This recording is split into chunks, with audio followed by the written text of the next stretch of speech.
Hello and welcome to the On Teaching Math video series. This is the series designed to help teachers teach math more conceptually to improve student mathematical literacy. This is episode 2. In episode 2, we're going to talk about teaching negative exponents. So our goals are we want our students to be able to read and write mathematically, and we're going to do that by developing proficiency with negative exponents. You see, here's what happens. Students see a problem like this and they become overwhelmed.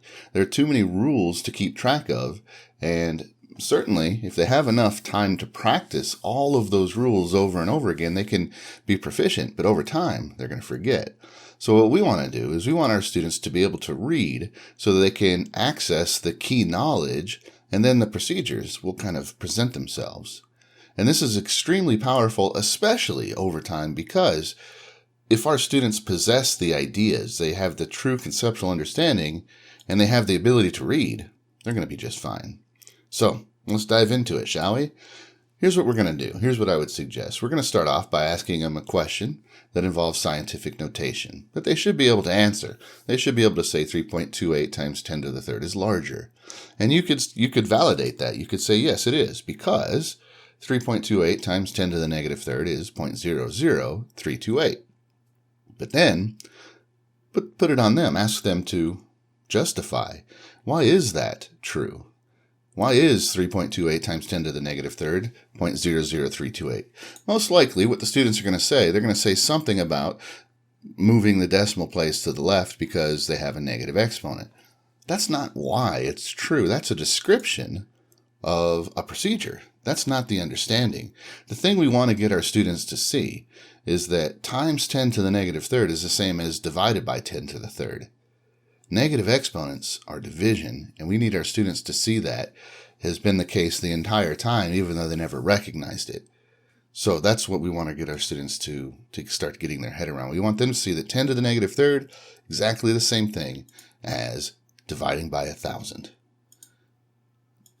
Now, next thing we want our students to get their heads around is what negative means. You see, negative in math, it actually means opposite. That's what it means in math. The opposite of 5 is negative 5. They both have the same absolute value because absolute value is distance, and they are both equal distance from 0, but in the opposite directions.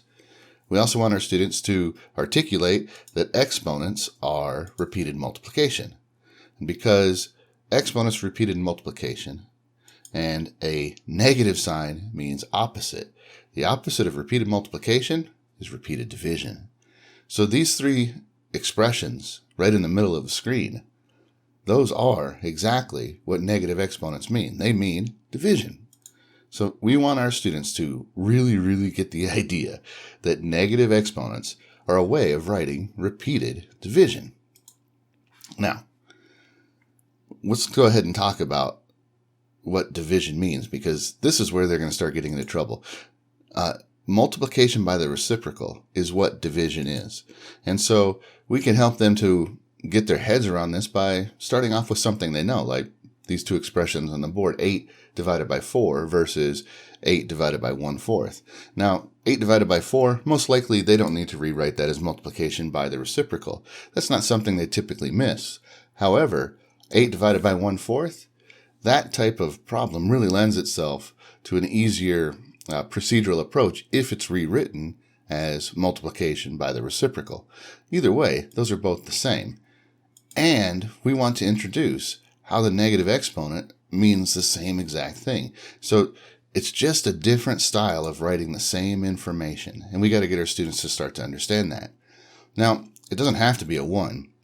In fact, the exponent doesn't have to be 1 or negative 1. In fact, one of the biggest, if not the biggest benefit of exponents is we can compress really large numbers that are powers of some base into a smaller way of writing more concisely, and all the meanings contained.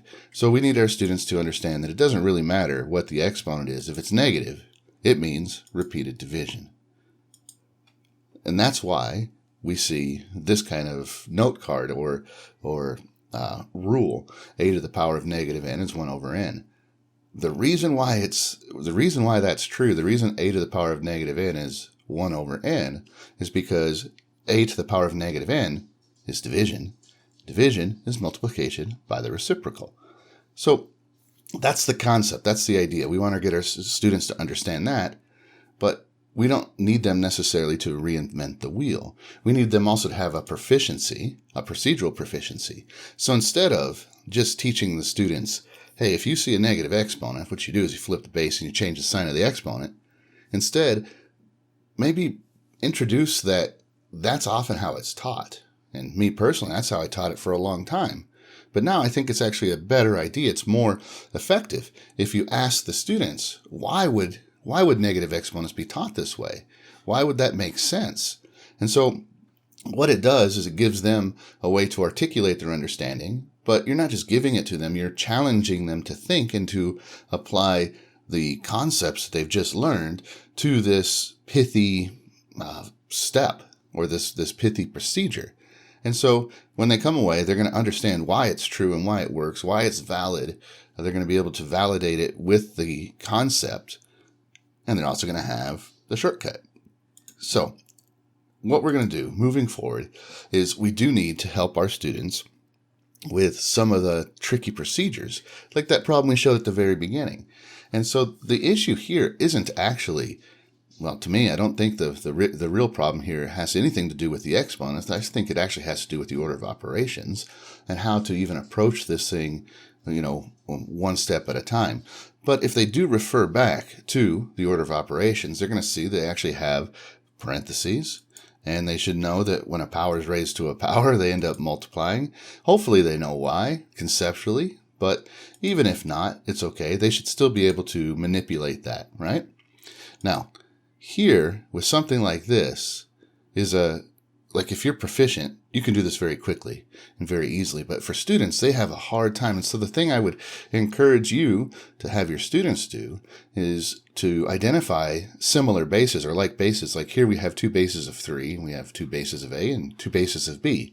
So instead of taking this all on at once, if they can consider this problem as 3 separate problems where they just separate each product by their bases, well, then they can go ahead and take a look at all these negative exponents, and they can just address them for what they mean, which is division. And the way you do division is multiplication by the reciprocal. So all they have to do is take the reciprocals and then use what they know about exponents to put it all back together.